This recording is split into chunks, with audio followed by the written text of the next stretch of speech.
Mic test. Hello.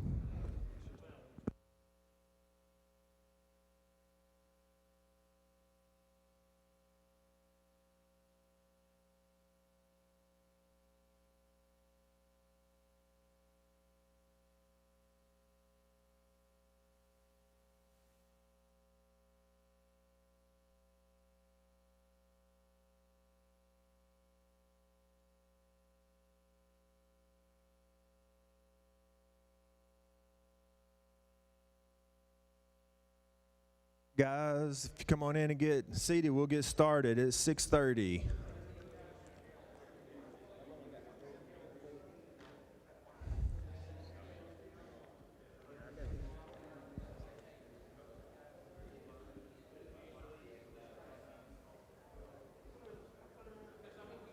Nobody's listening. We're not invited back to Atlanta. You are not?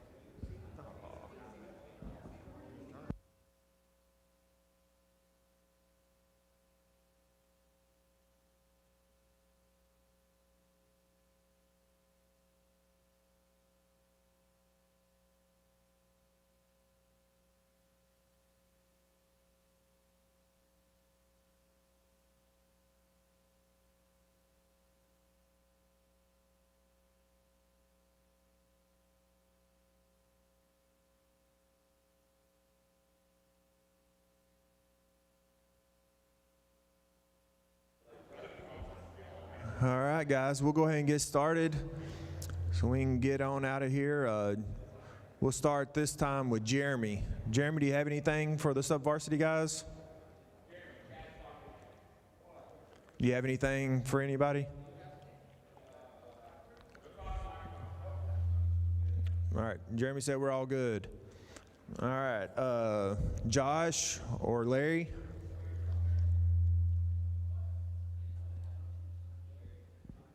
Larry, I want you.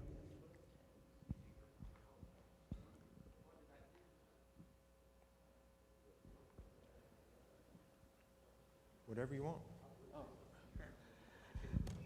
Hey guys, couple things. I talked to about incident reports. Talked to Bud Alexander today. I was talking to him about something else, and he brought up the fact that when we have targeting on an incident report. Okay, you know, we have 913 and 914 targeting rules. So all he really wants to know is, did you eject the kid? Because what he's saying is, you're going into a whole lot of detail, reciting the rule and giving him all the, you know, the articles and the sections and the so forth and so on. And he says, all I need is it's targeting and he's ejected or not ejected, because that tells him if it's flagrant or non-flagrant. So coming from the man that reads these and gets these, that's all he wants on a incident report. There was something else. What was I going to talk about? Oh, when something that's come up, you know, there's an old saying, it's hard to misquote silence.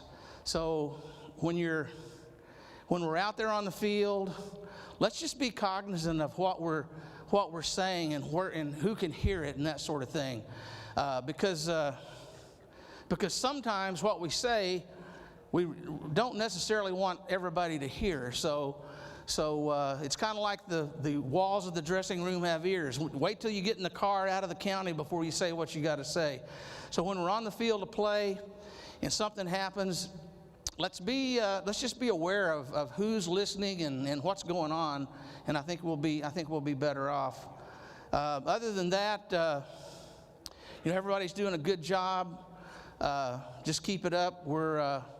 I think we're helping out the commerce chapter this week, so we'll be doing some things there. Any questions that you got of me? Okay, that's all I got.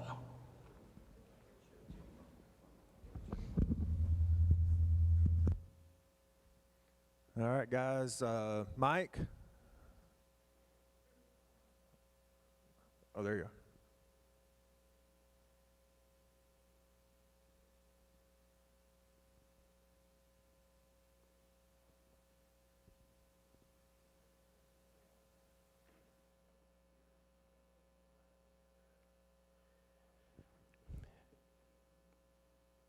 I have a whole slew of new ID cards, mostly new guys. And I don't know that Tasso has done this very often, but I got 6 or 7 in the mail, which is kind of odd. So if you've been asking me and you hadn't got your card, I didn't think you were going to get one because they generally don't do that, but here they are. If you're on a crew with somebody you're taking a new guy, come in and get it from me because I'd be glad to give it to you. I think most of you have got your arbiter things straightened out, getting the dues in. I'm getting the scrimmage money back in quickly, quicker than it's happened, and I don't know when. So all that's going well. And I say this every year, but because of the way that we're meeting, it's kind of odd, obviously. But anytime any of you, new guy, old guy, in-between guy, has a question about the way that we do our finances, all you've got to do is ask me. I will be glad to tell you, show you, any of those things. So if you have a question about that, about where our money goes, who we're writing checks to, which right now we're not writing very many, but anytime you have a question about that, please ask me, because I'd be more than happy to show you. It's your money, not mine. I just get to kind of take control of it every once in a while. Any other questions you have, just see me after the meeting. A receipt. I'm paying receipt. Lance?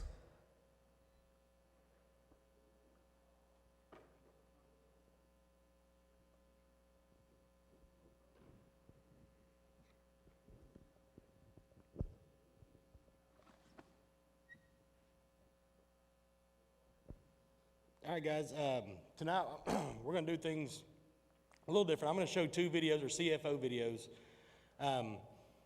They're 2 of my favorites. They're actually from 2014, okay? But the one of them has a lot of different plays, a lot of different scenarios, and some timing stuff. The other one's just going to be strictly kicking, okay, which is one of my favorite parts of the game to study.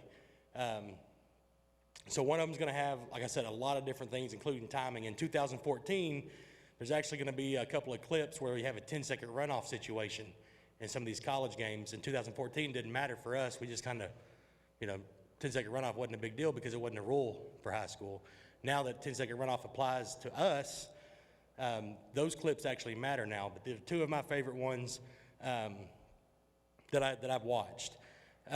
We're still getting a couple of emails every now and then from coaches, week to week, wanting to look at 5, 6, 7 plays. Obviously, they're looking at it from a different lens than we do, right? They're looking at it from their team. So they kind of, in some situations may have some rose-colored glasses on. So not all of them are legitimate gripes. Some of them are just questions that they have about, is this correct? Is this not correct? Was this penalty enforced correctly? Was it not enforced correctly?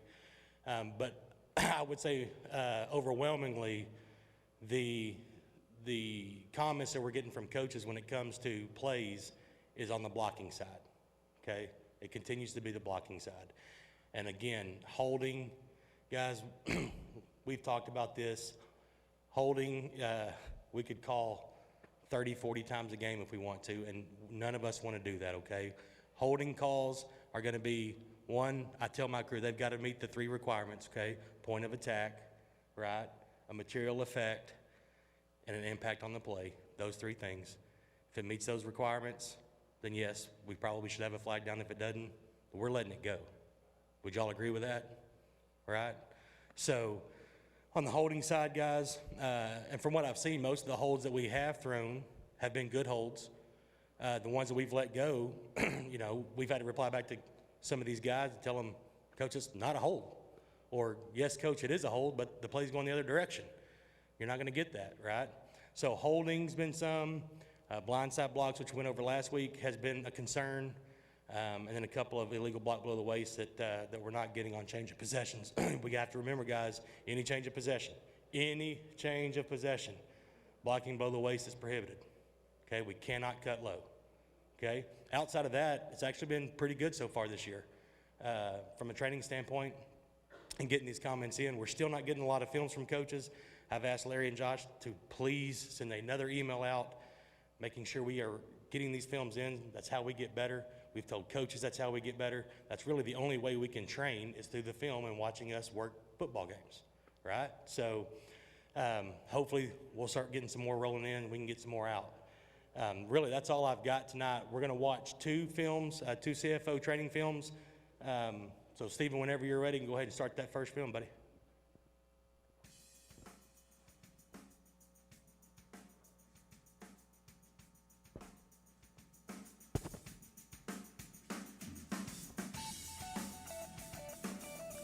Hello, this is Rogers Redding, National Coordinator of Football Officials.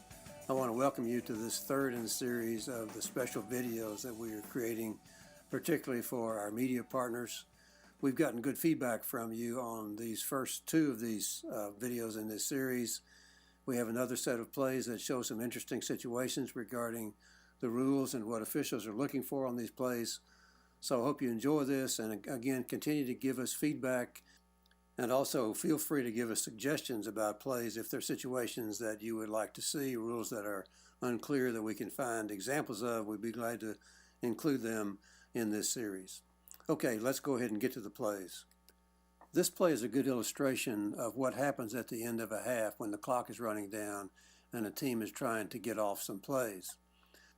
This play happens to fit the rule exactly because the clock stops due to the first down, and then it will start again on the referee's signal.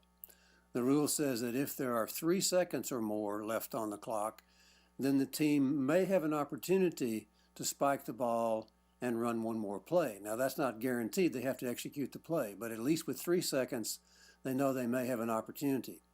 With less than 3 seconds on the clock, they only have time to run the one play. And you can see here that the team tries to spike the ball and then run another play. But of course, the half runs out because there was only 2 seconds on the clock when the referee wound the clock. So a good illustration of the rule that allows a team to have an opportunity to spike the ball and then run a second play with 3 seconds or more, and in this case, only 2 seconds. They only had time to run the one play. The half is over. That's like occurred with less than 3 seconds. This is a good example of an ineligible receiver downfield. The ball is snapped at the 4, and if you watch your right tackle, number 57, you can see that he drifts on into the end zone before the ball is thrown. You see this better on the replay. The rule is that if the pass crosses the neutral zone, then the ineligible receiver cannot be more than 3 yards downfield at any time during that time. This guy goes on into the end zone, tries to come back, but even though he tries to come back, that's not going to do him any good, because he was downfield sometime during the play before the pass was thrown. So just a good illustration of the rule about ineligible receiver downfield. From an ineligible receiver downfield, number 57, that's a 5-yard penalty. Replay second down. We put this play on here as an illustration again of the invalid fair catch signal when a player who's about to receive a kick makes some kind of waving signal. There's still a little bit of confusion about this, so I thought it was worthwhile looking at another play. The rule is that when a player who's about to receive a kick gives any kind of waving signal at all, this is an invalid fair catch signal unless it is a signal that is one hand above his head waved side to side more than once. But any kind of waving signal at all means that the ball is going to be dead as soon as he gets possession of it. You can see that this player is confused about it, and others are often confused about it as well. So I thought it was worthwhile putting this play on again, because you can clearly see that the player gives a waving signal. He's doing the getaway signal. He's trying to get everybody away from the ball. And that signal causes the ball to become dead once he gains possession of it. We keep seeing illustrations of the impact of the targeting rule, and here's a good example. Here's a play where a receiver comes across and the defender comes to get him, and in previous times it is quite likely that this player just might have blown him up. But you can see that he makes a perfectly legal hit. He gets his head out of the way. He uses his shoulder to drive into the shoulder and upper body of the receiver and does not go for his head neck area. So it's a good hard hit and certainly is a strong collision, but there is no targeting foul. This is a good legal play.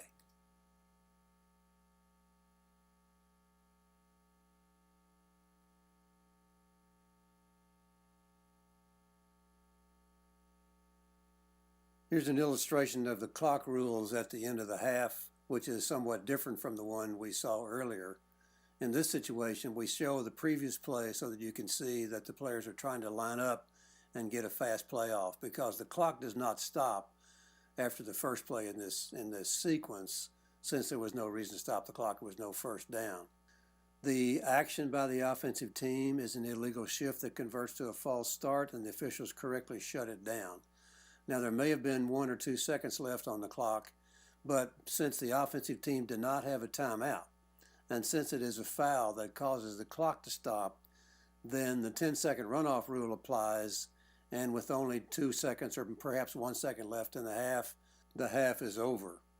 Now, in the event that the offensive team had a timeout remaining, instant replay could have come in to determine whether or not there should have been some time left on the clock when the play was shut down for the false start. And if that had been the case, the offensive team could have avoided the 10-second runoff by using their timeout and had time for one more play.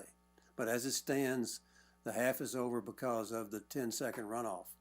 The 3-second rule does not come into play here because the clock did not stop and then restart on the ready for play signal. The clock remained running because there was no reason to stop the clock on the previous play. Ball start. Offense.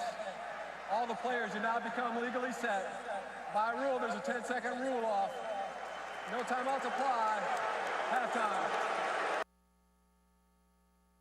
This next play provides a couple of teachable points about the roughing the passer rule, as well as the rule about an illegal forward pass when the passer is beyond the neutral zone when he releases the ball. You can see that the passer is ruled beyond the neutral zone when he releases the ball, and he is hit after that, and potentially a roughing the passer foul because of that action after he throws the ball. It is determined that he is not beyond the neutral zone when he passes the ball. The rule is that in order for it to be illegal, his entire body plus the ball must be beyond the neutral zone when the ball is released. And you can see that not entirely is he beyond the zone when the ball is released. It's important to notice, however, that this could be a roughing the passer foul whether or not the pass was legal. In other words, if he had been clearly beyond the neutral zone or clearly behind the neutral zone, it doesn't matter as far as the roughing the passer rule is concerned. He is considered a passer whether the pass he throws is legal or illegal, and the intent of the rule is to protect him in either case. And finally, I point out that if he had been over the line when he threw the ball, and we still had the roughing the passer foul, then there would have been offsetting fouls, one against the offense for the illegal forward pass, one against the defense for the roughing the passer. Those fouls would offset, and the down would be replayed. To further review, we do not have a foul for an illegal forward pass beyond the line of scrimmage. However, since we did have a legal forward pass, we have a personal foul roughing the passer, defense into 56, a 15-yard penalty, and an automatic first down. The last play in this set shows us a good illustration of offensive pass interference. The receiver to the bottom of the screen goes down the field and shoves off against the defender in order to create some space for himself to catch a pass. You can see this really well on the replay, where clearly the receiver extends his arm to push the defender away and then moves in the other direction to catch the pass. This is offensive pass interference. Pass interference, number 16 offense. 15-yard penalty from the previous spot, first down. Here's the offensive pass interference foul that generated quite a bit of comment at the end of this game. You can see that the widest receiver and the split end both blocked down on defenders, allowing number 88 to cut off those blocks and catch the pass for the apparent touchdown. So this is correctly called as offensive pass interference, and the penalty was correctly enforced to erase the touchdown.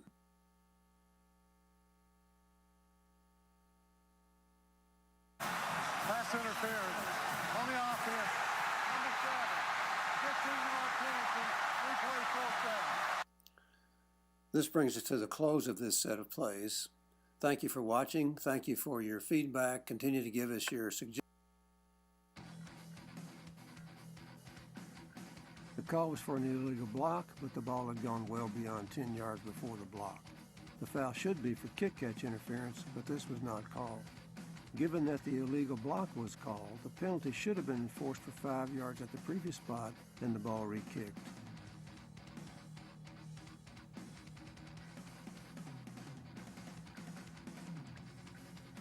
There are 2 fouls against the kicking team. Offside, number 46. Illegal block. Blocking before the ball went 10 yards. 32. 10-yard penalty, re-kick.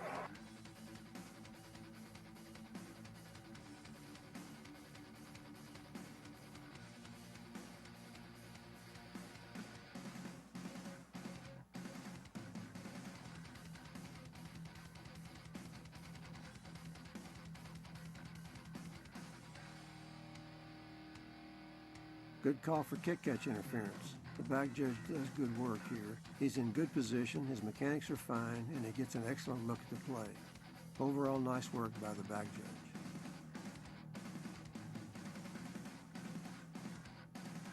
Kick catch interference, number 41 of the kicking team. 15-yard penalty from the spot of the foul. First down.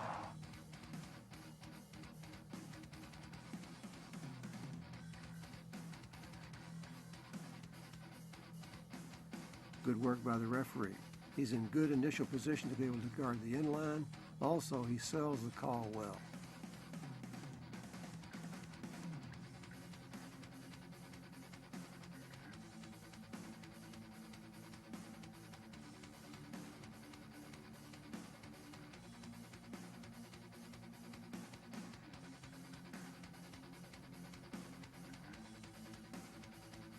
Good work by the tandem of the back judge and the side judge. The goal line is covered and the kicking team bats the ball after it breaks the plane of the goal line. Remember that this is a batting in the end zone that is not a foul, but it results in a touchback for the receivers.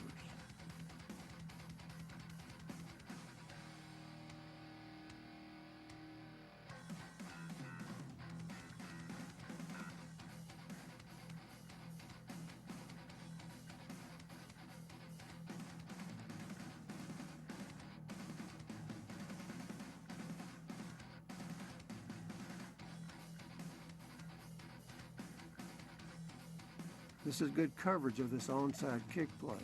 There is no foul for kick catch interference because there is no receiving team player close enough to catch the ball. The kicking team catches the ball beyond the 10 yards.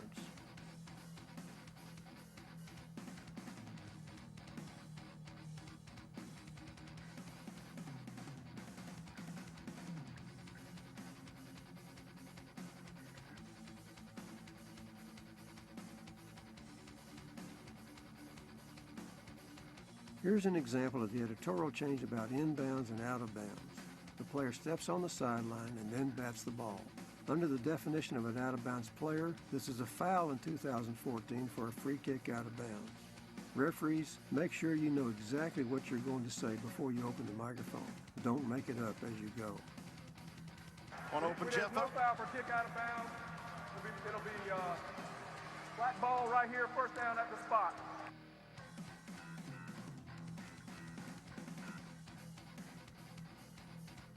This is a good call for running into the kicker and not roughing. The kicker just sort of falls over the defender.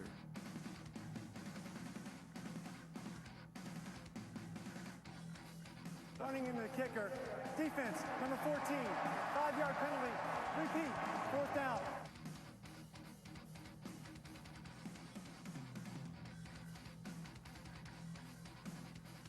This is nice work by the side judge to see the ball go over the pylon. He gives us a good example of reading the play, and he gets in very good position for what he needs to see to make the ruling. Good job.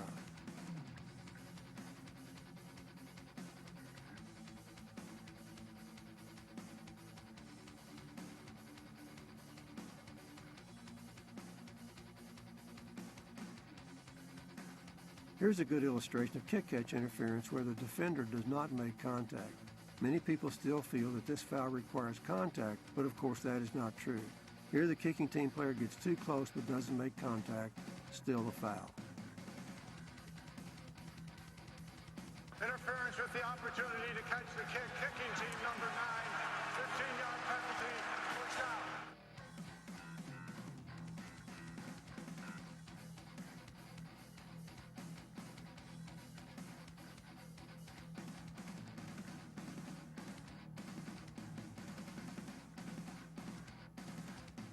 There are a couple of things that we can learn from this play. First, the back judge needs to get in better position to see the play. Instead, he gets caught inside. Second, we need to kill this play as soon as the kicking team gets possession. When we let it continue, nothing good will happen.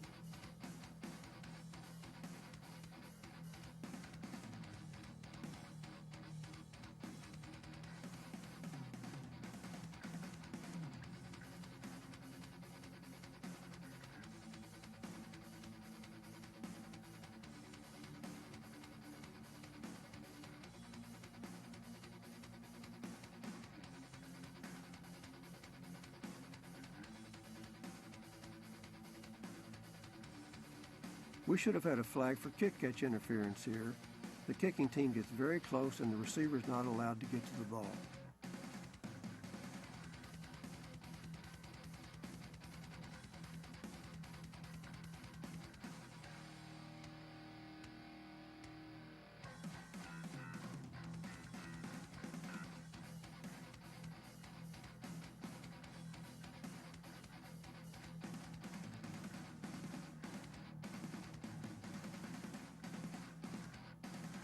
This is a good call for illegally kicking the ball after the place kick is blocked.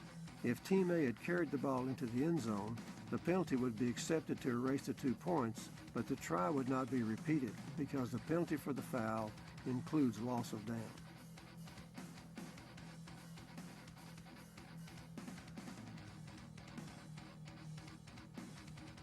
We have an illegal kicking by the offense.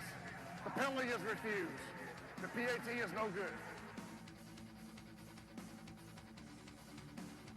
On this play, the kick is blocked and does not go beyond the neutral zone. So, Team A may legally advance the ball into the end zone for 2 points. This is good recognition to be alert to this unusual play.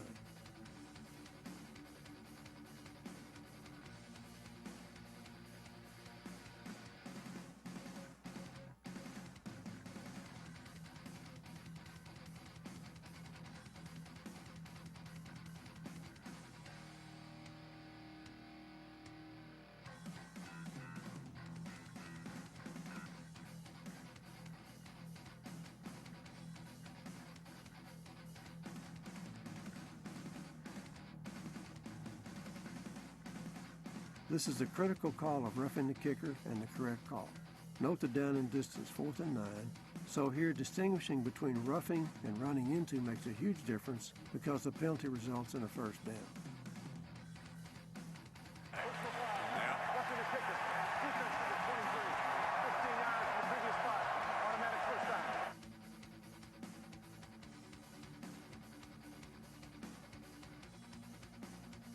Good work by our back judge. He's in great position to see that the ball does not break the plane of the goal line.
All right, thanks, Lance. That was great.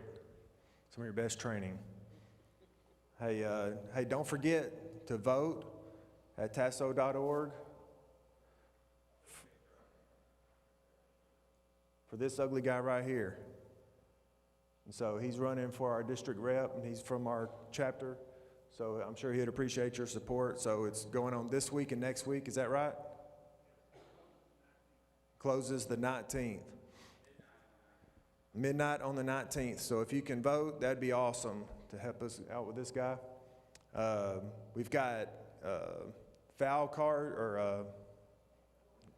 reports back here. So if a crew member can send one guy back there, we got them in stacks of 10, so you can have one for the remainder of the season, and then we'll have more, you know, if you can get into the playoffs or whatever, we'll get you some more. Larry?